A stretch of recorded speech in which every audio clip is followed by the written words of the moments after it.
하나님 말씀 보겠습니다. 창세기 40장 8절 말씀. 창세기 40장 8절 말씀.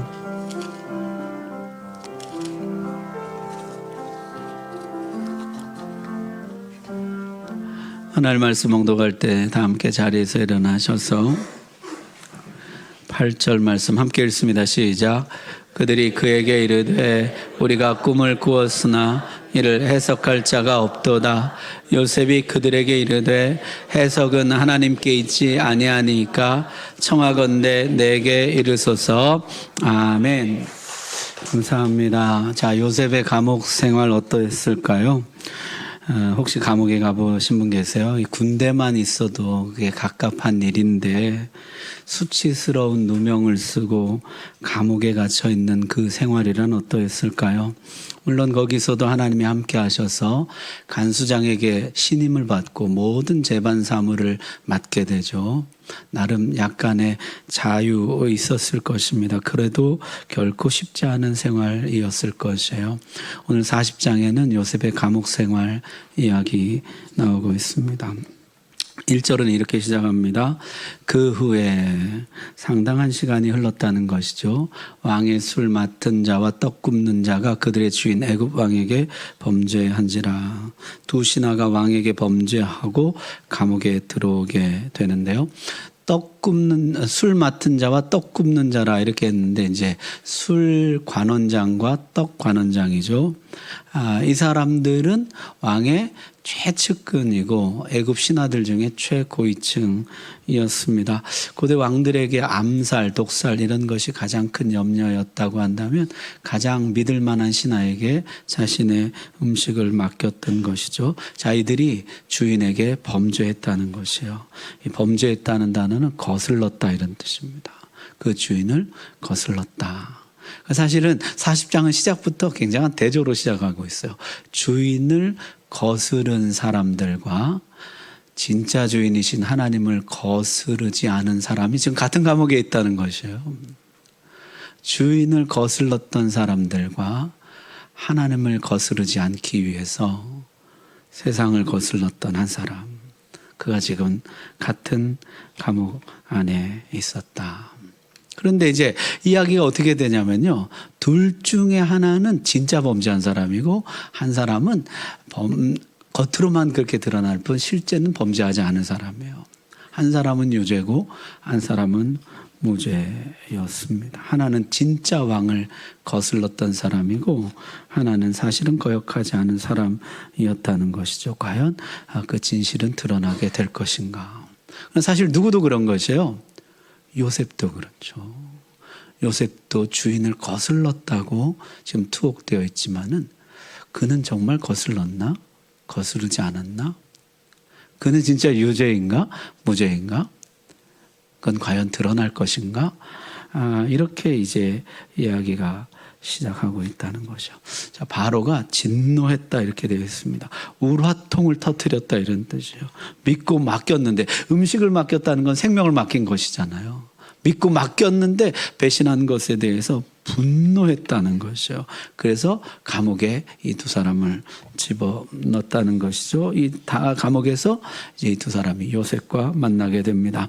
이 보디발이 친위대장 보디발이 요셉으로 하여금 이 사람들을 수종들게 시중들도록 섬기도록 했다는 것이죠. 자, 요셉의 입장에서 보면 이제 섬김의 대상이 바뀐 것이에요. 17살 때 이제 팔려와서 그때부터 누굴 섬겼어요? 보디발을 섬겼죠. 이제 두 관원장을 섬기게 됐다는 것입니다. 섬김의 대상이 바뀌게 되었다는 것이죠. 자, 보디발을 섬길 때는 어땠습니까? 정말 충성을 다했죠. 정말 충성을 다해 섬겼어요. 그러나 결과는 어땠어요? 좋지 않았어요. 눈명을 뒤집어 쓰고 감옥에 들어가게 된 것이죠. 자, 이번에는 관원장들을 섬겨라는 명령이 떨어지게 됩니다. 여러분 같으면 어떻게 하시겠어요? 요셉은 어떻게 섬길까요? 내가 뭐 바본 줄 알아? 한 번 속지 두 번 속냐고. 내가 또 당할 줄 알고 그땐 내가 순진했지 뭘 몰랐지. 여러분, 요셉의 섬김의 단면을 보여주는 말씀이 나와요. 6절, 7절입니다. 같이 읽을까요? 시작. 아침에 요셉이 들어가 보니 그들에게 근심의 빛이 있는지라 요셉이 그 주인의 집에 자기와 함께 갇힌 바로의 신하들에게 묻되 어찌하여 오늘 당신들의 얼굴에 근심의 빛이 있나이까? 아멘. 그걸 보니까 아침에 요셉이 그들을 살피러 들어갔다는 것이요. 매우 어떤 성실한 부지런함이라 할까요? 아침마다 들어가서 그들의 안부를 살피고 그들을 섬겼다. 이제 이렇게 시작을 해요. 요셉이 이번에도 저렇게 충성스럽게 섬기나? 거기 보니까 아침에 들어가서 어떻게 해요? 살펴봤다는 거죠. 살펴보고 그들의 안색이 달라진 것을 캐치해냅니다. 그걸 알아봤다는 거죠. 근심이 있네? 걱정이 있네? 뭐가 좀 안 좋네? 이것을 알아차렸다는 것이죠. 뿐만 아니라 물었다는 것이에요. 안색이 안 좋으십니다. 무슨 일 있으십니까? 무슨 걱정이 있으세요? 오늘 얼굴에 수색이 가득한데, 근심빛이 가득한데 무슨 일 있냐고 그걸 물어봤다는 것이. 뭘 또 물어봐요. 지금 내 코가 석자고. 뭔 일 있나 보지 뭐. 오늘 무슨 일 있으세요? 걱정 있으세요? 하고 물었다는. 여러분, 이 질문이 감옥으로부터 나오는 그 첫걸음이 되거든요. 상처받았지만은요, 또다시 섬기는 것이에요. 마치 상처받지 않은 것처럼. 상처를 안 받은 것이 아니에요. 분명히 그 보디발을 섬기고 온 충성을 다 바쳤거든요. 그러나 돌아온 것은 수치스러운 누명이었어요. 감옥이었어요. 충성의 결과가 이건가? 상처받았거든요. 그런데 마치 상처받지 않은 것처럼 또 그렇게 정성을 다해 섬기더라는 거죠. 탕자의 아버지도 어떻습니까? 탕자가 집 나갈 때 유산 요구합니다. 그리고 어떻게 해요? 미련 없이 아버지를 떠나가죠. 아버지로서 상처받았겠지만은, 그러나 아들이 돌아올 때 어떻게 해요? 달려나가거든요. 마치 상처받지 않은 것처럼. 지가 와서 무릎 꿇고 빌기 전에는 내가 이렇게 하질 않고요. 달려나가가지고 어떻게 해요? 목을 어긋맞히고 끌어안고, 뭐 잘못했어요 어쩌고저쩌고 말하기도 전에 이미 용서하는 그런 모습이 난다. 마치 상처받지 않은 아버지처럼. 거기 형은 어떻습니까? 형은 상처 똑같이 받고 상처가 남아있죠. 형이 뭐라 그래요? 아버지 살림을 창기와 함께 먹어버린 저런 놈 따위, 이렇게 표현합니다. 형은 아직 상처가 남아있거든요.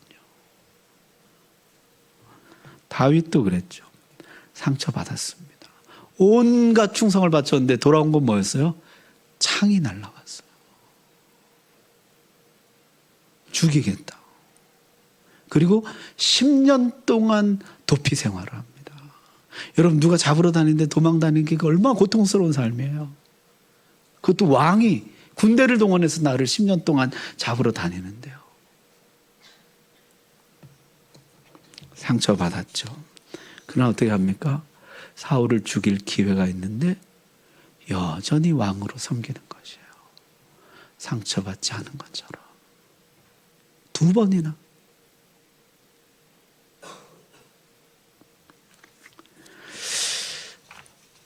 예수님도 그러셨죠. 자기를 십자가에 못 박는 사람들,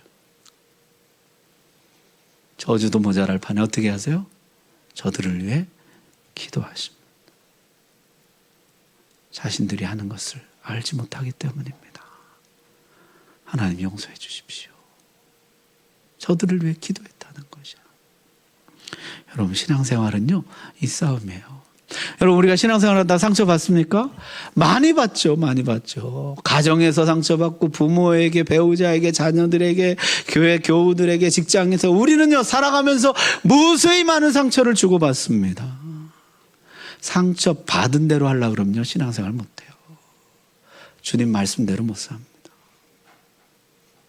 상처받았는데 또 섬기는 것이요. 상처 안 받은 사람처럼. 요셉이 그렇게 했다는 것이죠.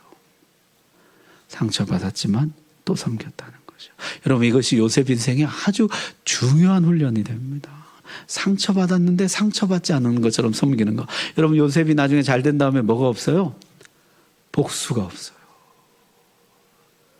상처받지 않은 것처럼 섬깁니다. 그 형들, 보디발, 그 아내, 자기를 잊었던 술관원 자, 누구에게도 복수가 없어요. 상처받지 않은 것처럼 섬겼다는 것이요. 자, 시 한 편을 여러분께 좀 소개해 드리려고 합니다. 알프레드 디 수자의 사랑하다 한 번도 상처받지 않은 것처럼 이라는 시인데요. 저에게 시낭송 음유 시인이 있습니다. 최한수 권사님 나오셔서 시낭송을 한번 해주시고 설교를 이어서 하도록 하겠습니다.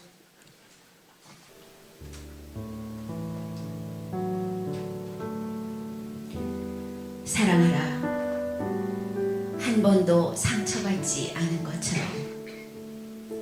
알프레드 디 수자.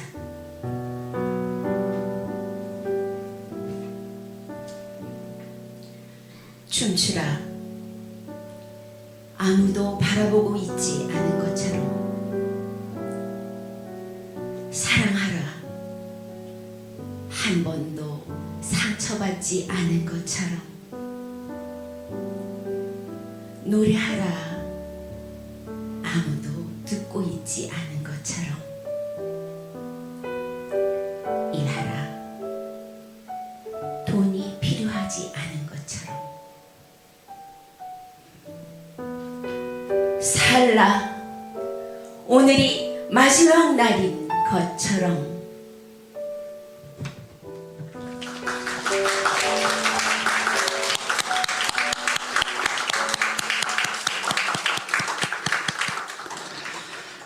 감사합니다. 감동적이네요. 거기 보니까 사랑하라 한 번도 상처받지 않는 것처럼. 상처에 얽매여서 앞으로 나가지 못하고 과거에 얽매여서 내 삶을 스스로 망쳐버리는 그런 어리석음에 빠지지 말라, 그런 의미죠. 요셉이 그렇게 했다는 것이죠. 여러분, 요셉이 다시 내려온 명령, 관원장들을 섬겨라, 이번에는 그걸 정말 충성스럽게 섬겼다는 것이죠. 여러분, 이 충성, 이 섬김 상 받을까요? 받습니다. 요셉은 지금 자신도 알지 못하는 채 어떻게 해요? 바로에게 점점 가까이 가고 있어요. 그는 이제 곧 바로를 만날 것이에요. 설교도 이런 톤이 되는 것 같네, 이걸 듣다 보니.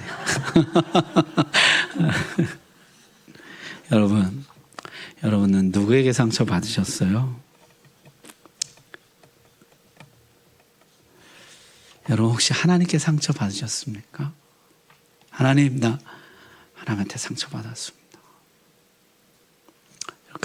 그게 속임수일 수 있어요. 더 나가지 못하게 하려는. 사랑하라 한 번도 상처받지 않은 것처럼. 여러분, 이 훈련이 나의 훈련이 되기를 바랍니다. 자, 그래서 요셉이요, 왜 그렇게 근심하고 계십니까? 무슨 일입니까? 그랬더니 이 사람들이 뭐라 그래요? 우리가 꿈을 꿨다는 것이요. 근데 누가 없어요? 해석할 자가 없다. 꿈을 꿨는데 해석할 자가 없다는 것이요. 요셉이 그들에게 이르되, 시작, 해석은 하나님께 있지 아니하니까. 자, 두 관원장이 같은 날 다른 꿈을 꿉니다. 여러분, 그 당시 고대 사회는 꿈을 신의 선물로 여겼어요. 창세기 꿈도 다 신의 계시였잖아요. 하나님의 계시. 그러나 해석은 일반인이 하는 것이 아니라, 일반인 못합니다, 술사들의 몫이었다는 것이에요. 그런데 지금 감옥에 갇혀 있다 보니까 이 해석을 물으러 갈 수가 없는 것이에요. 꿈은 받았는데 해석을 못 하겠는 것이에요. 그것이 이들로 하여금 불안하고 답답하게 했다는 것이에요. 이게 분명히 신의 계시를 내가 받긴 받았는데 이게 뭔 뜻인지 모르겠. 그래서 우리가 불안하다 이렇게 얘기한 것이죠. 거기에 요셉이 해석은 하나님께 있지 않습니까? 이렇게 대답했다는 거죠. 꿈의 뜻을 풀어줄 분은 하나님밖에 없다는 것이죠. 이것은 무슨 점술, 지식, 점성술, 통계 이런 것으로 하는 것이 아니고 이 꿈을 주셨던 하나님이 그 뜻도 알려주신다. 그렇게 말씀하시는 거죠. 여러분, 요셉이 이런 확신을 어디서 얻었을까요? 요셉은 자신의 꿈을 스스로 해석해낸 것일까요? 아니면 이 고난 가운데 어느 시점에 자신에게 그 주셨던 그 꿈의 의미도 알게 되었던 것일까요? 하나님이 그 꿈의 해석을 알려주셨던 것일까요? 그는요, 해석은 하나님께 있지 않습니까? 확신 가운데 그렇게 이야기했다는 것이요. 여러분, 요셉은 어쩌면 자기 고난을 다 해석했을까? 자기가 그렇게 충성을 다 바쳤는데도 계속해서 밑으로 내려가는 이 고난을 다 해석해냈을까? 자기 인생을 해석해냈을까? 이 일들을 다 해석해냈을까? 요셉이 말하기를 해석은 하나님께 있지 않습니까? 이렇게 이야기했다는 거죠. 여러분, 우리 인생의 해석도 하나님께 있는 줄 믿습니다. 해석은 하나님께 있지 않습니까? 모든 일들도, 꿈도 해석도 일들도 사건도 내 인생도 하나님께 있는 거 아닙니까? 이게 요셉의 고백이었다는 것이죠. 그랬더니 이제 이 사람들이 꿈 얘기를 하기 시작합니다. 여러분 가만 생각해 보세요. 애굽의 최고위층 관료예요. 그런데 이 외국인 노예, 천한 외국인 노예, 외국인 제수에게 술술 자기 꿈을 털어놓기 시작하는 것이요. 그만큼 이게 이 청년이 아까 17살에서 28살 사이라 그랬잖아요. 그러니까 20대 후반에 가까웠을 것으로 보이는데 그래도 17살에서 28살 요 사이에 젊은 청년이고 외국인 노예, 외국인 제수거든요. 근데 어찌나 확신 있게 이야기하는지 이게 무슨 약장사, 약 파는 이런 느낌이 아니고 정말 하나님이 함께 하시는구나. 뭔가 이 아이에게 뭔가 있구나. 이런 확신을 줬다는 것이에요. 이 사람들이 술술 자기 꿈을 하기 시작하는데 먼저 술 관원장이 이야기합니다. 뭐라 그럽니까? 내 앞에 포도나무가 있는데 여기 가지 3개가 나오더라는 거죠. 그리고 여기가 쑥쑥쑥쑥 자라더니 어떻게 해요? 싹이 나고 꽃이 피고 바로 포도송이가 열더라는 거죠. 그래서 자기가 그 포도를 따서 즙을 짜서 바로에게 갖다 바쳤다. 이게 술 관원장이 꾼 꿈이었어요. 거기 보니까요, 이 333 새 쌍이 나와요. 새 가지가 나잖아요. 새 가지가 나오고 그 다음에 동사가 또 3개가 나와요. 싹이 나고 꽃이 피고 열매가 맺었다 이렇게 나와요. 그 다음에 또 이 사람이 어떻게 해요? 포도를 따서 즙을 짜고 바로에게 바쳤다 이렇게 나와요. 이 333 형식이 계속 반복돼 나오는데요. 요셉이 즉시 해석해 줍니다. 주저하거나 망설이거나 그런 그 뜻 이런 게 없어요. 그냥 바로 해석해 주는데 뭐라 그럽니까? 이 꿈은 복직의 꿈입니다. 사면복권의 꿈입니다. 계속해서 등장하는 숫자 3은 3일을 가리킵니다. 마치 그 다니엘에게 하나님이 10배나 더 뛰어난 지식을 주시고 또 뭘 주셨어요? 꿈을 풀 줄 아는 어떤 영적인 지식을 주셨던 것처럼 요셉이요 막힘없이 슬슬 얘기하는 거예요. 이건 복직의 꿈인데 그 계속 나타나는 3은 3일을 가리킵니다. 3일 안에 당신은 복직됩니다. 다시 바로에게 포도주를 바치게 될 것입니다. 그러면서 요셉이 부탁을 하죠. 당신이 풀려나시게 되면 확신이 있어요. 풀려난다는 꿈 해석에 대한 스스로 확신을 가지고 있어요. 당신 풀려나시게 되면 나를 기억해 주십시오. 바로에게 나의 사정을 말해 주십시오. 나는 히브리 땅에서 강제로 끌려온 자입니다. 강제로 끌려왔다 그러는데 끌려왔다는 단어가요. 도둑질하다 그 수동태거든요. 난 강제로 끌려온 훔쳐져 온 사람입니다. 이런 뜻이에요. 자유를 도둑질 당했고 훔침 당했고 인생을 도둑질 당했고 인생을 훔친 당한 사람이라는 거죠. 그리고 여기 와서도 감옥에 갇힐 일은 한 적이 없습니다. 여기 와서도 죄를 짓지 않았습니다. 바로에게 신원해 주십시오. 그런 부탁을 하게 돼요. 자, 여러분이 요셉의 부탁을 보면요. 특이한 것이 뭐예요? 형들이나 그 주인 아내에 대한 원망이나 비난이 없다는 거죠.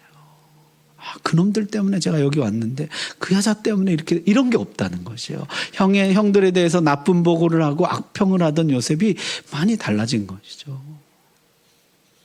나를 신원해달라. 그런 이야기를 했다는 것이죠. 자, 그 해석이 좋은 것을 보고 이 술 관원장의 꿈이 길몽이라 이렇게 해석해주는 요셉의 해석을 듣고 빵 관원장이요. 떡 관원장이라고 하는데 빵이죠. 그 화덕에 빵 굽는 사람. 빵 관원장이 자신도 고무되어서 자기 꿈 얘기도 합니다. 빵 관원장이 하는 꿈 이야기는 거예요. 자기 머리 위에 큰 광주리, 큰 바구니 3개가 있는데 거기에 빵들이 가득가득 차 있었다는 것이요. 그런데 그 맨 꼭대기 광주리에 각종 구운 빵이 있었다는 것이요. 빵 여러 종류가 있었다는 것이요. 여러분, 이집트인들이 빵을 얼마나 사랑하는지요. 이집트 사전에요. 케이크는 38종류 케이크가 있다 그래요. 빵은 57가지 종류의 빵이 있다 그럽니다. 제가 오늘 아침에 보니까요. 이집트인들이 하루에 먹는 빵이요 2억 8천만 개랍니다. 매일 2억 8천만 개씩 빵을 소비한대요. 그러니까 이게 정말 빵 민족이거든요. 빵을 그렇게 사랑하는. 그러니까 머리 그 꼭대기에 온갖 종류의 빵들, 맛있는 빵들, 구운 빵들이 가득한 것이에요. 그런데 그거를 누가 먹어요? 새들이 날라와서 먹더라는 거죠. 새들이 날라와서 그것을 먹더라. 자, 공통점이 있어요. 술관원장, 떡관원장의 공통점 뭐예요? 3이에요. 3. 앞에도 3가지, 거기도 3광줄이에요. 그리고 직무와 관련된 것이요. 앞에 술관원장은 술을 바치고 떡관원장은 떡을 가지고 있어요. 직무와 관련된 것이죠. 차이점이 있습니다. 술관원장은 뭐예요? 포도를 따서 즙을 내서 바로에게 갖다 바쳤다는 것이에요. 복직될 것이라는, 자기 임무를 수행하게 될 것이다, 그런 것이죠. 떡관원장은 어떻습니까? 새들이 쪼아 먹는데 쫓아내지를 못했다는 것이에요. 바로에게 갖다 바치질 못합니다. 자기 임무를 수행하지를 못하죠.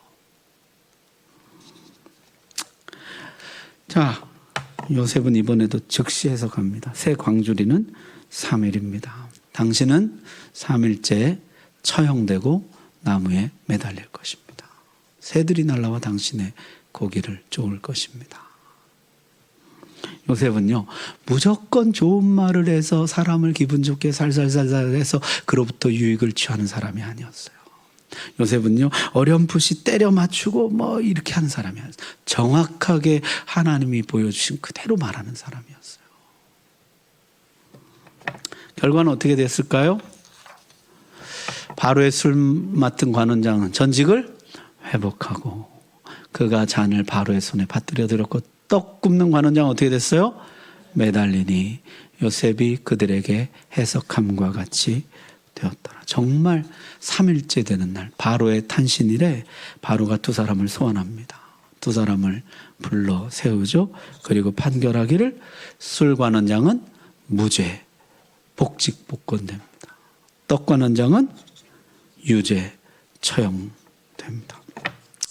자, 이 술관원장은 그날 바로 이제 복직이 되게 되고 떡관원장은 바로 그날 처형이 되었다는 것이죠.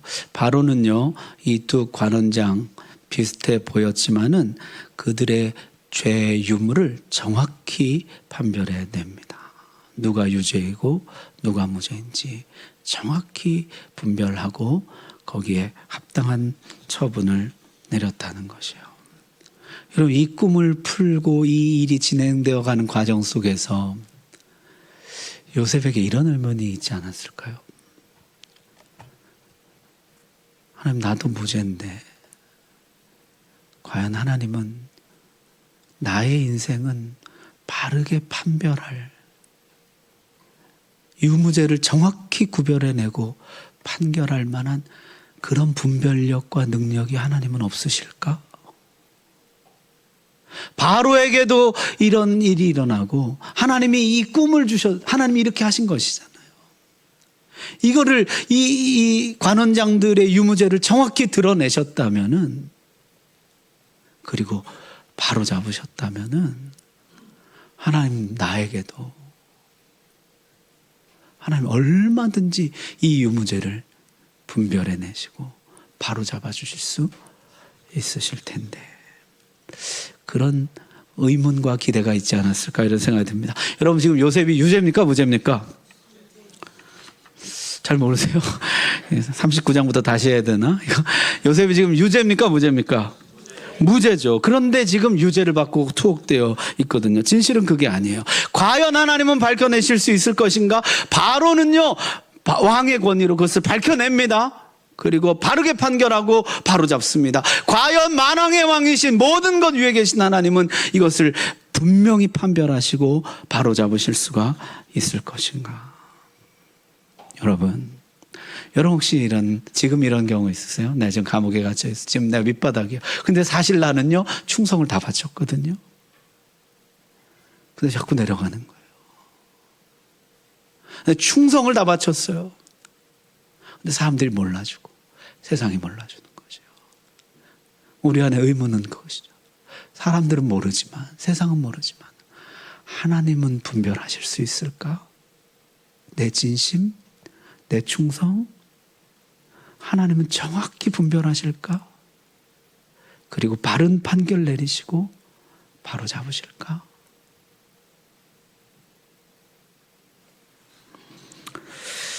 그럼 계시록에 보면 이런 이야기가 있어요. 주님이 버가모 교회 하신 말씀인데 이 세상에서는요 버가모 교회 성도들이 검은 돌을 받았다는 것이에요. 여러분 당시에는요 유죄는 검은 돌을 받고 무죄는 흰 돌을 받는다 합니다. 이 세상에서는요 예수 믿는다는 이유로 검은 돌을 받았어요. 근데 주님이 뭘 주겠다는 거예요?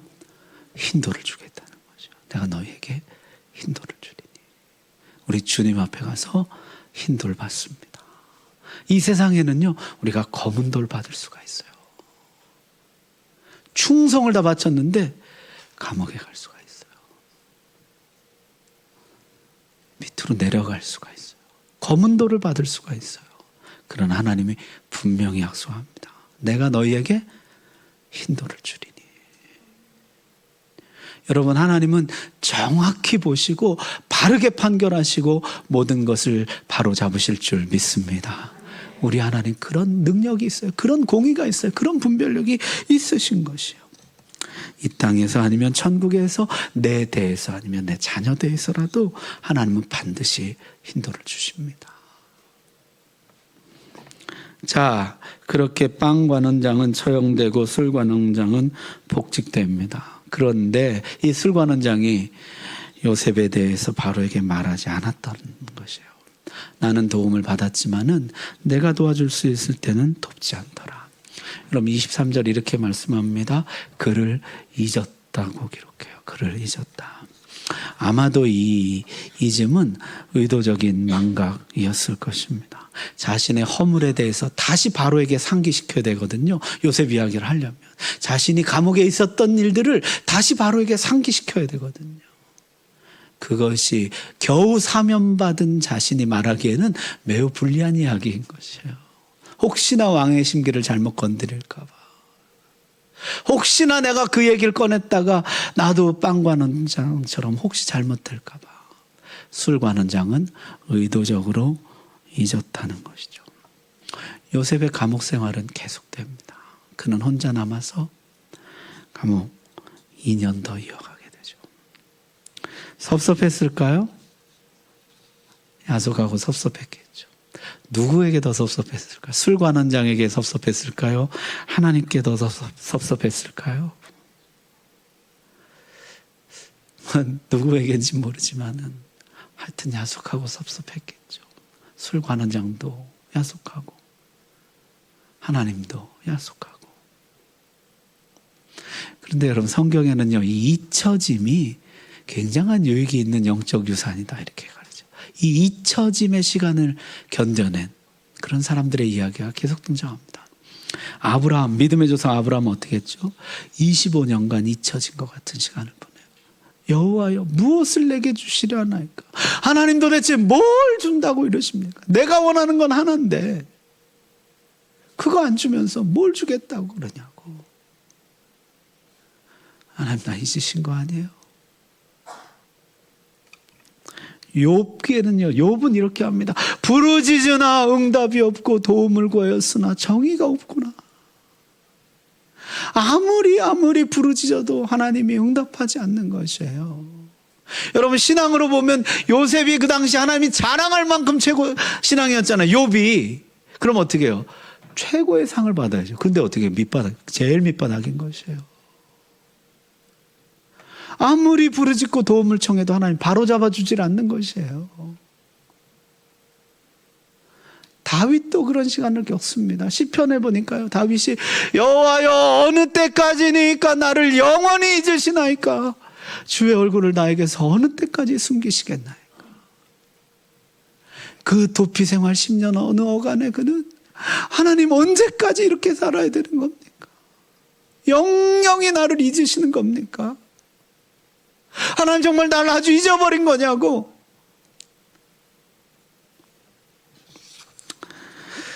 여러분, 하나님이 나를 잊으신 것 같아. 나에게 더 이상 아무런 응답도 없고 아무런 교정, 바로잡음, 아무런 역사 이런 것도 전혀 없는 것 같은 그런 순간이 있다는 것이에요. 그러나 여러분, 우리는 알죠. 나중에 어떻게 됩니까? 하나님이 지금도 일하고 계신 것이에요. 하나님이 지금도 가장 좋은 길을 만들어내고 계신 것입니다. 여러분, 요셉이 아무리 뛰어나도 외국인 노예가 어떻게 총리가 됩니까? 여러분, 우리나라에도 지금 외국인 노동자분들이 많이 들어와 계시지만 그분들이 아무리 성실하고 똑똑하고 그래도 총리 되겠어요? 그게 가능한 일입니까? 외국인 노예가 어떻게 왕궁에 가냐고요.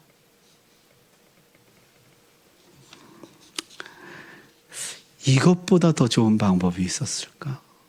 지금 하나님이 만들고 계신 이 길보다 더 좋은 길이 있었을까? 하나님은요, 정말 나를 잊은 거냐고 그렇게 묻는 인생들에게 하나님 이런 답변을 하십니다. 우리 같이 한번 읽어봅시다. 시작. 여인이 어찌 그 젖 먹는 자식을 잊겠으며 자기 태에서 난 아들을 긍휼히 여기지 않겠느냐. 그들은 혹시 잊을지라도 나는 너를 잊지 아니할 것이라. 내가 너를 내 손바닥에 새겼고 너의 성벽이 항상 내 앞에 있나니. 아멘. 그 엄마의 본능, 그 본성이 없어질지라도 내가 너를 사랑하게. 이런 표현이, 성경에 이런 표현이 종종 있어요. 내일 해가 오지 않을지라도 나는 너에게 올 것이다. 어머니가 너를 잊을지라도 나는 너를 잊지 않을 것이다. 나는 너를 내 손바닥에 새겼고 네가 내 앞에 항상 있다. 하나님 그렇게 말씀하십니다. 여러분, 이것은요 괜한 말씀이 아니에요. 정말 어떻게 되죠? 아브라함은 이삭을 받을 뿐만 아니라 믿음을 배워서 믿음의 조상이 됩니다. 욥은요 평생 받은 복에 갑절의 복을 받을 뿐만 아니라 내가 전에는 귀로만 하나님에 대해서 들었는데 이제는 눈으로 하나님을 봅니다 고백하게 돼요. 다윗도 어떻게 되죠? 다윗도 그 광야 도피 생활을 벗어날 뿐만 아니라 이스라엘의 왕이 되는데요, 12지파를 통합하는 왕이 돼요. 사울의 지파에서조차 다윗을 받아들입니다. 그는 평생을 하나님 앞에 목동 소년으로 살아요. 이게 잊혀짐의 시간 동안 주시는 은혜인 것이에요. 잊혀짐의 시간이 만들어낸 소중한 열매인 것입니다. 오늘 주인공 요셉도 어떻습니까? 세상을 구합니다. 여러분, 만약에 술관원장이 있지 않아졌더라면, 잊혀짐의 그 시간이 없었더라면 어떻게 해요? 가정총무로 복직했을 것이에요. 아니면 집으로 돌아가게 됐을 것이에요. 그것으로 끝이에요. 그러나 그 잊혀짐의 시간, 그 망각의 기간, 그 시간을 통해서 요셉은 성숙하게 되고 마침내 온 세상에 떡을 공급하는 하나님의 사람이 되는 것이에요. 그럼 사실 이 판결 속도도 좀 섭섭하죠. 관원장들은 3일 만에 판결해요. 뚝딱 판결합니다. 뭐 오래 가둬놓고 이럴 것도 없이 바로 판결. 요셉은요 13년 걸려요. 13년 그냥. 이게 주구장창 시간이 늘어나는 거예요. 판결하시려면 빨리 판결해 주시지. 13년 기다리게 하시는 거죠. 술관원장은 2년 뒤에 바로가 꿈을 꾼 다음에야 요셉에 대해서 바로에게 말하게 될 것이며, 감옥은 왕궁에 이르는 최단 경로였음이 밝혀지게 될 것입니다. 이 감옥은 요셉에게는 지름길이었고 가족들에게는 화해의 용광로였고 애굽에게는 축복의 통로였고 온 세상은 떡과 은혜의 공급처가 될 것입니다. 혹시 여러분 중에 아직 갇혀있는 미래의 요셉들이 계시다면은 아직 잊혀진 채로 그저 하나님의 나타나심을 기다리고 하나님 어느 때까지입니까? 나를 정말 잊으신 것입니까? 하나님을 기다리는 미래의 요셉들이 계시다면은 여러분 하나님을 신뢰하시기를 바랍니다. 하나님은 반드시 분명하고 정확하게 판결하시며 우리에게 찾아오시며 모든 것을 바로잡아 주실 것입니다. 여러분 때가 되면 바로가 꿈을 꿀 것입니다. 술 관원장이 여러분을 기억해낼 것입니다. 세상이 여러분을 소환할 것이며 여러분에게 자신의 생명과 미래를 맡길 것입니다. 우리 미래의 요셉들. 나는 왜 계속 하나님이 이렇게 밑바닥에 그냥 두지? 하나님 신뢰하시기를 바랍니다. 자, 말씀 마치겠습니다. 요셉의 이 고백, 해석은 하나님께 있지 않습니까? 정말 지금 해석이 필요한 사람은 요셉이거든요. 뭐냐고 이게. 계속 충성을 바치는데 계속 내려가는 이게 도대체 뭐냐고. 진짜 해석이 필요한 사람은 지금 요셉이거든요. 그의 고백 뭐예요? 해석은 누구에게 있어요? 하나님께. 여러분 이 고백이 우리의 고백 되기를 바랍니다. 일도 사건도 꿈도 해석도 내 인생도 다 하나님께 있는 줄 믿습니다. 그것이 보디발 집이건 감옥이건 왕궁이건 해석은 하나님께 맡기고 나는 오늘 충성을 다 바치는 것이에요. 한 번도 상처받지 않은 것처럼. 보디발을 만나건 그 아내를 만나건 술관원장을 만나건 바로를 만나건 해석은 하나님께 있으니 하나님께 맡기고 오늘 나는 충성을 다하는 것입니다.